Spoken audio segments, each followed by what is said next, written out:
Dzień dobry z Panamy w drugim odcinku vloga z lądowej części kraju.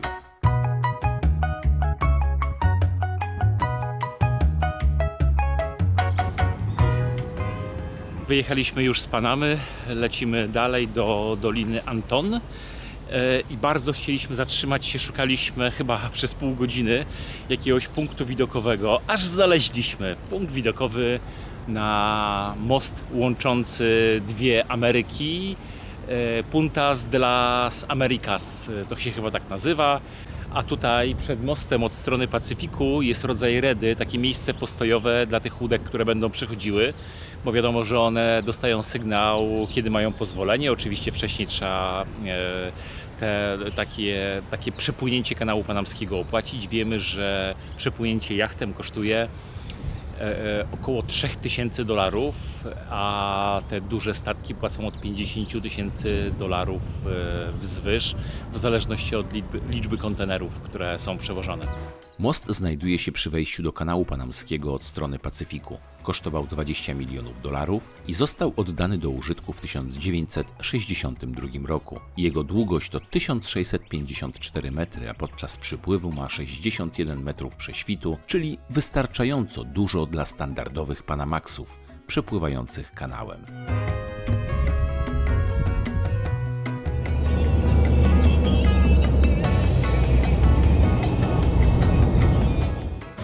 W drodze zatrzymaliśmy się przy kolejnym miejscu, wodospad La Poma, i okazuje się, że chyba jesteśmy większą atrakcją niż ten wodospad w wioseczce, w której się zatrzymaliśmy, bo idzie z nami już 3 chłopaków, którzy obiecali nam, że nam pokażą drogę do tego wodospadu. Do tego wodospadu jest 200 metrów od drogi, więc pewnie chłopaki chcą tutaj zobaczyć, co będziemy robić, co się dzieje. Nuda we wsi, słońce praży.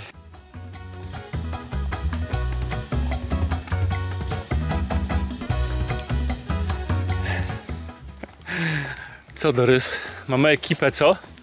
Wziąłam ze sobą buty, bo nie wiem, jaka to jest droga. Ładna droga. Mały.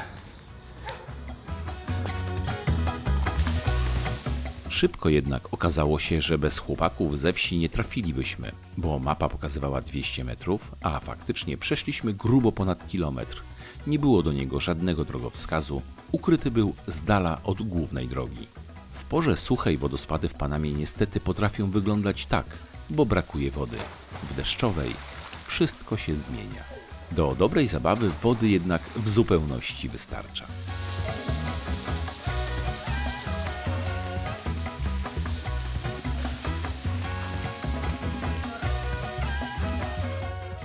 Zmierzamy do Doliny Anton, która słynie z pięknej zieleni i specyficznego mikroklimatu.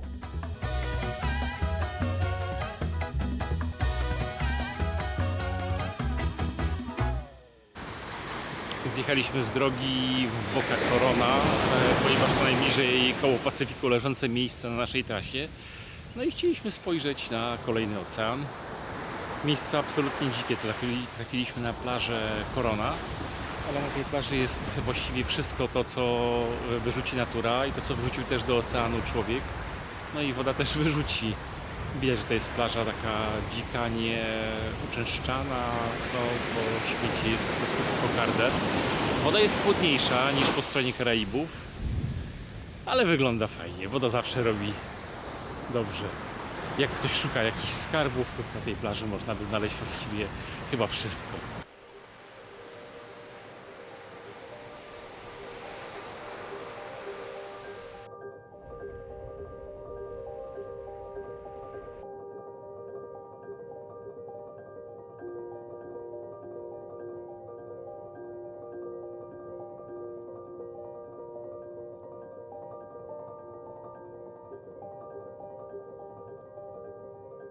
Dotarliśmy do miasteczka, które nazywa się Woolley Danton, Dolina Anton, i to jest miejscowość położona w kalderze wygasłego wulkanu.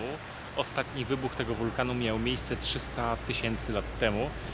Nie wiem, czy widać to z jakiegokolwiek miejsca, może tutaj za moimi plecami, zobaczycie, tutaj, tam. Są takie szczyty, właściwie wokół widać takie wzniesienia wielkie zagłębienie, jeszcze może tutaj będzie widać. A miasteczko jest bardzo urocze, tutaj panuje mikroklimat, jest tak zielono, po drodze jechaliśmy spieczone przestrzenie, a tutaj po prostu wszędzie po horyzont jest zieleń, na zboczach tej kaldery jest zieleń. No i to już robi naprawdę bardzo dobre wrażenie. Teraz przyjechaliśmy tak, żeby przejść się po miasteczku, rzucić okiem, jak ono wygląda. Jest zadbane, jest czysto, jest bardzo ładny ryneczek z owocami. Znaleźliśmy bardzo dobre miejsce do spania. Pokażemy je później, ale już czuję, że będziemy mogli je polecić, bo obejrzeliśmy pokoje, obejrzeliśmy otoczenie. Przepiękny ogród, bardzo sympatyczna właścicielka Wiktoria. Super, ładne miejsce. Myślę, że będzie można polecać, żeby tutaj wracać.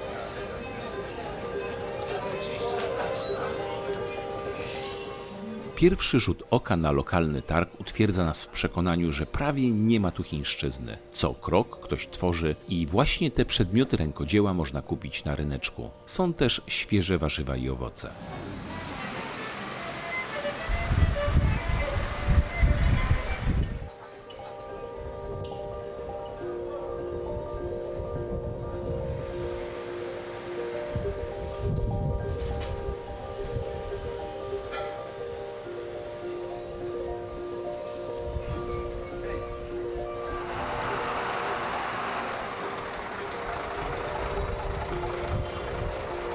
Zatrzymaliśmy się na jedzenie w Busquetta Restaurant i powiem Wam, bardzo dobrze. Świetna zupa, właściwie nie rybna, a seafood, bo tam były małże, było ośmiornice, były takie małe muszelki. Było naprawdę dużo dobra i była świetnie przyrządzona. Bardzo dobra bruschetta, o dziwo w Panamie, aż byłem zaskoczony. I genialne ceviche, świetne ceviche i to wszystko naprawdę w rozsądnych cenach, więc tym bardziej duża polecajka do tego miejsca. Jeżeli będziecie w Dolinie Anton, to tutaj warto wpaść na jedzenie, jeśli nie chcecie wydać miliona monet, a zjeść smacznie.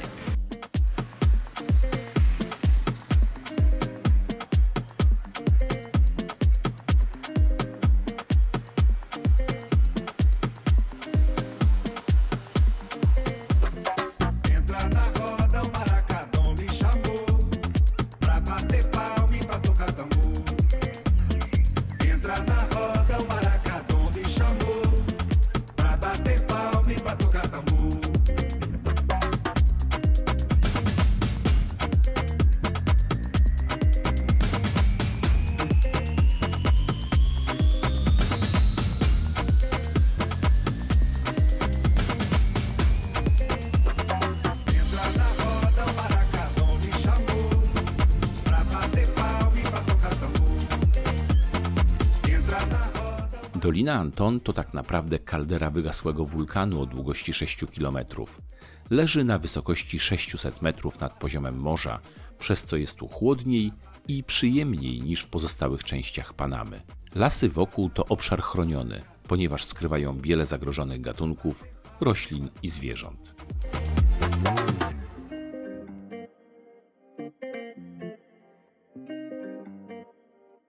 Zatrzymaliśmy się tutaj w willi Wiktorii, którą znaleźliśmy w necie. Ona jest na kilku chyba portalach z apartamentami. Bardzo, bardzo fajne miejsce. Po pierwsze, zobaczcie, za moimi plecami jest dużo zieleni, przepiękny ogród i to nas też przekonało, bo było bardzo wiele dobrych opinii na temat tego otoczenia, ale samo miejsce jest tu ładne. Pokażę Wam, jak to z tej strony wygląda. Gdy się wchodzi, po prawej stronie jest taki aneks kuchenny z miejscem do siedzenia, żeby sobie posiedzieć wieczorkiem. Jest ładna łazienka, jest jedna sypialnia i jest druga sypialnia, więc spokojnie dwie parki ten apartament mogą wynająć i my za niego płacimy chyba 280 dolarów, przepraszam. A tutaj zobaczcie, pokażę Wam, jak jest pięknie zielono. No naprawdę bomba. Dorys, nie uciekaj, ale nie biegnij tak, Dorysku, nie biegnij. No, Chciałam uciec. a po co uciekać? Pięknie. Absolutnie pięknie. No właśnie powiem Ci, że tak właśnie też I mi to się... tak w ogóle z buta to znaleźliśmy, tak z ostatniej chwili. Cudo. I bardzo dobrze, I fantastyczna, przemiła, przesympatyczna pani właścicielka Wiktoria. bardzo ładne imię ma. Zaraz, najładniejsze zaraz po Dorocie. Taka w ogóle z jajami babeczka. Tak. Nie, fajnie. Spędzimy fajny czas tutaj na pewno. W ogrodzie spotkacie na pewno kolibry, których gniazda są tuż obok, a także wiele innych typowych dla Panamy gatunków ptaków.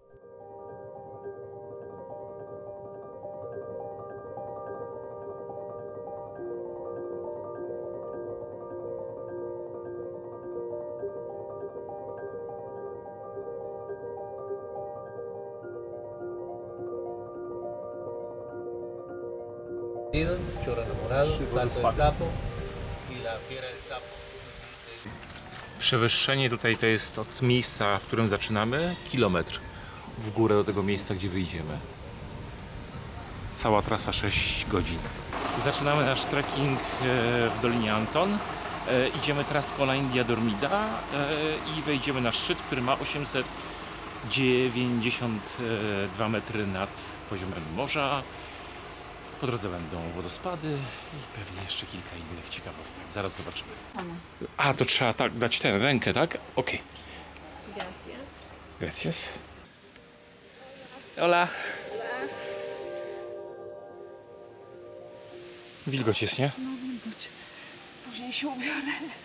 Co ty, Dorys? Pchnąć?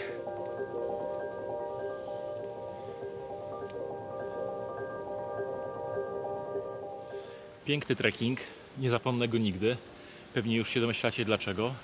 Nastąpiła zmiana okularów, bo tamte gdzieś zaginęły w akcji na podejściu. Wróciliśmy, przeszukaliśmy całą drogę, no i no jak kamień w wodę, nie, Dorys?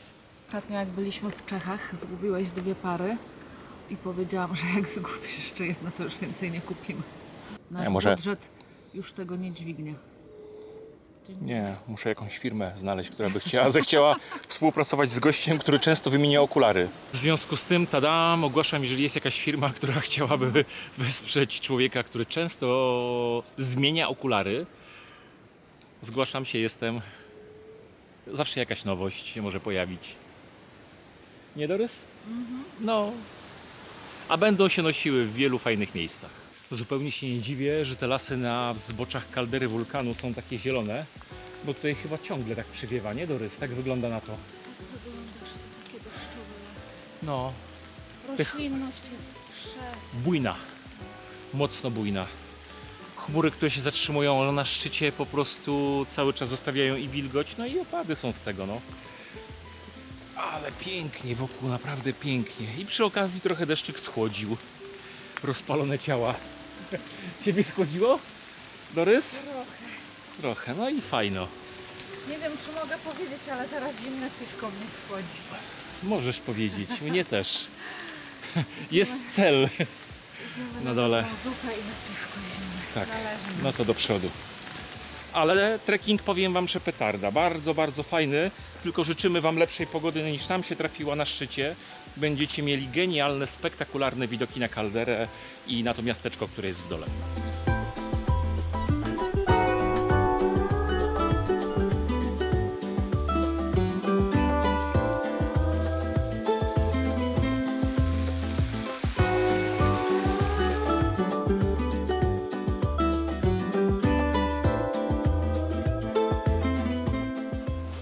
Escola? Escola is there or there? Sí, Escola? You are living there? You are living there? See? Nice. Zobaczcie, dzieciaki, kurczę, do szkoły, z góry i na dół, nie ma zmiłuj. Nie żeby się pastwić nad tobą, ale dokumentuję tę wspinaczkę, Dorys. Płynę, co jestem mokra. Wilgoć jest duża.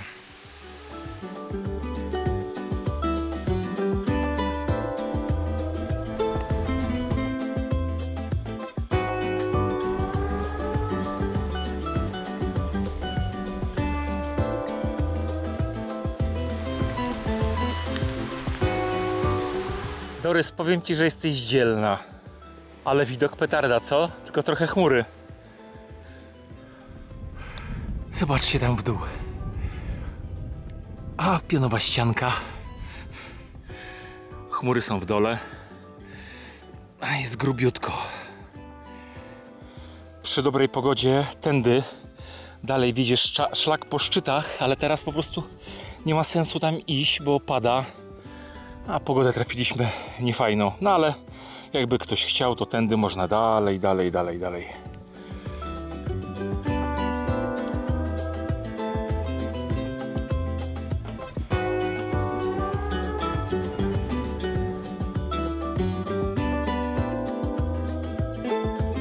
Trafiliśmy do takiej woliery, to się nazywa Mariposario Butterfly Heaven. Bardzo ładne miejsce, jeżeli będziecie w tej dolinie, to odwiedźcie, bo tutaj jest po prostu zatrzęsienie tych motyli, które żyją w tej okolicy. Są przepiękne na wolności, czasami można kilka okazów zobaczyć, a tu są po prostu wszystkie, ich jest bardzo dużo, są setki wręcz i czasami nawet na człowieku siadają. Ładne miejsce. Bilet wstępu kosztuje $7 dla osoby dorosłej.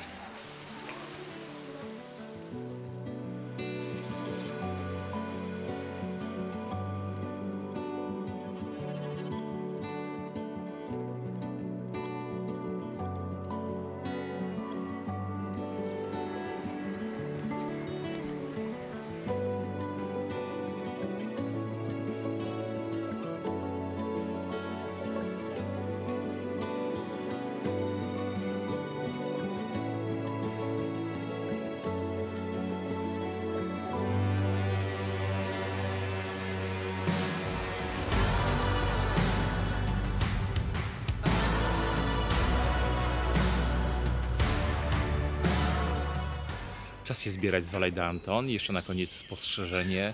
Tu panuje niesamowity mikroklimat. Jest chłodniej niż na wybrzeżu. Gdy na wybrzeżu jest 33-35 stopni, to tutaj o poranku potrafi być 20-22, więc można odpocząć od tych upałów. Jeżeli ktoś chce odpocząć, to polecamy to miejsce, tę miejscowość i tę kalderę. Ja myślę, że ta kaldera ma wpływ na to, jaki tu panuje klimat i też to, dlaczego tak jest zielono w samej dolinie i na jej zboczach. Jest naprawdę pięknie. Wracamy do stolicy Panamy, do jej północnej części, która będzie naszą bazą wypadową na kolejne dni do nowych, ciekawych miejsc.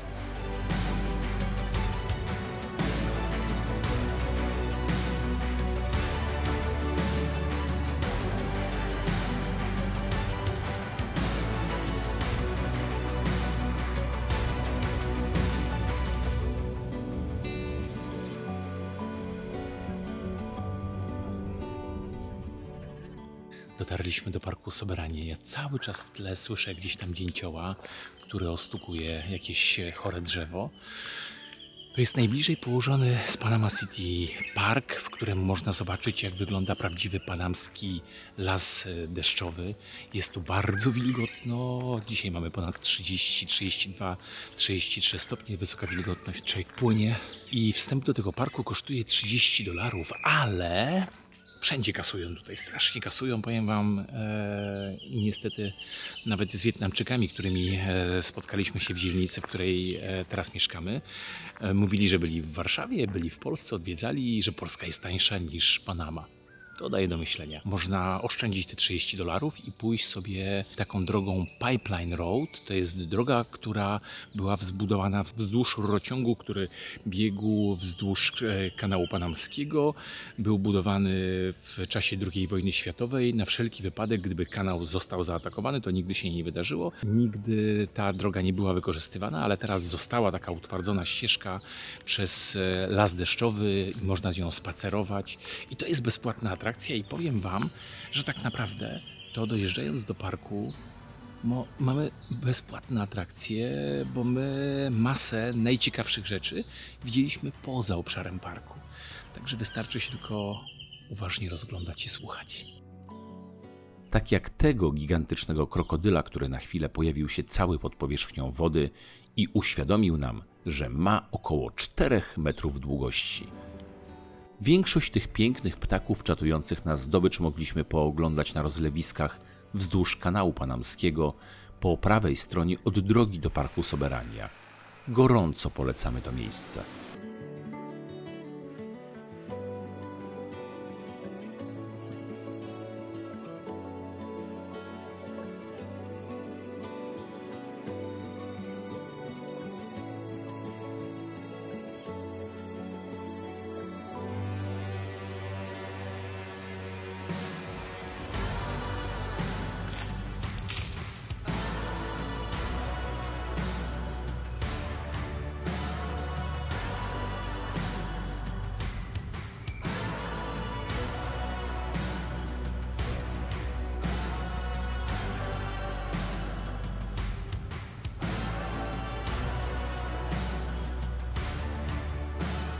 Wracając z parku, w tym samym miejscu obok kanału spotkaliśmy tę piękną iguanę, która niewiele robiła sobie z naszej obecności.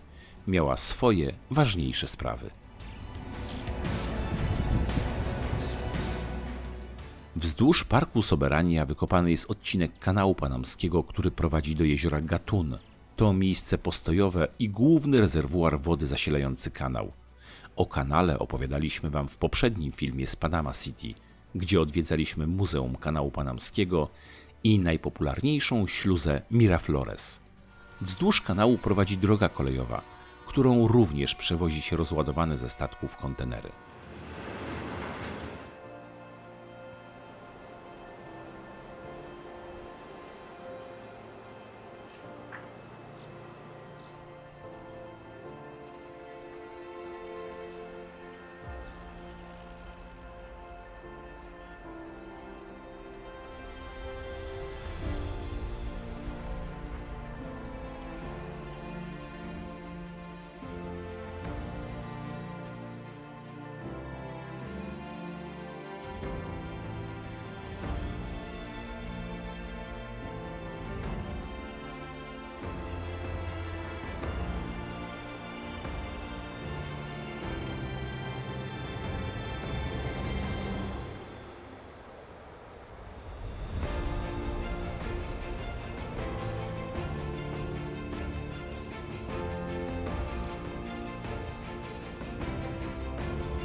Kurczę, ono się ogląda normalnie, czy nie jedzie pociąg.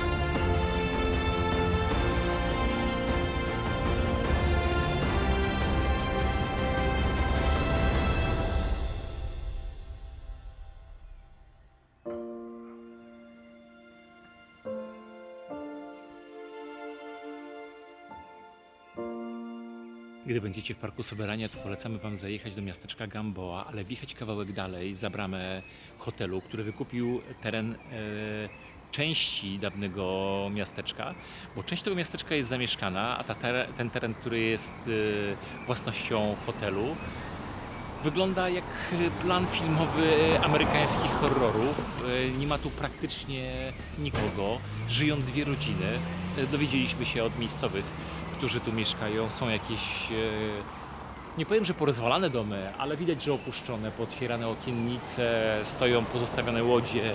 Ja tutaj byłem w szoku, bo całkiem fajne auto, zaraz Wam pokażę, ale powietrze spuszczone, czyli no tutaj no kompletna ruinka. No może przesadziłem z tą kompletną. Z tyłu dwie opony bez powietrza, w środku drzwi rozebrane, ale auto pewnie jakby się zainwestowało parę groszy, by jeździło. To jest dobre auto na taki teren. Silnik i kierownica jest. Opony zawsze da się naprawić. No ale pomijając, bardzo ciekawe miejsce. Rzadko się takie miejsca trafia. To jest, kurczę, po prostu szok. A i jeszcze ciekawostka. Jak nie traficie w parku ptaków, to tutaj spokojnie traficie na drapieżniki. Takie ptaki przypominające trochę nasze sokoły i miejscowi przewodnicy, których w parku spotykaliśmy, mówili nam też o tym, że tutaj pojawiają się też tukany, więc jak będziecie mieli szczęście, to i na tukana traficie. Doris dobra namówiła, żeby na kwadrat wbić. Na dole są zlewy, klatka schodowa, jeszcze są kafelki. Tutaj mieszkali biali Amerykanie, tak? Tak. W tych domach, ale co, budowniczowie kanału, czy? Wiesz co, pomocnicy, no pracownicy szkoły, bo Obsługa kanału. Obsługa kanału, rodziny. Tak. Kuchnia. Pokój jeden, pokój drugi. Łazienka, wanienka. No luksusów tu nie ma jakichś takich specjalnych. A tutaj kopiuj wklej.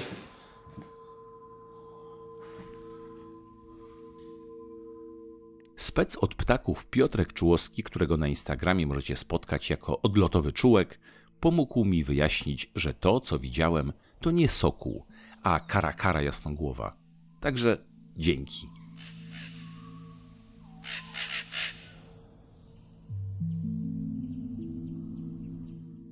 W Gamboa żegnamy się z Panamą. Dziękujemy za oglądanie. Zapraszamy do zostawienia łapek i suba, bo pomożecie nam w ten sposób rozwijać kanał.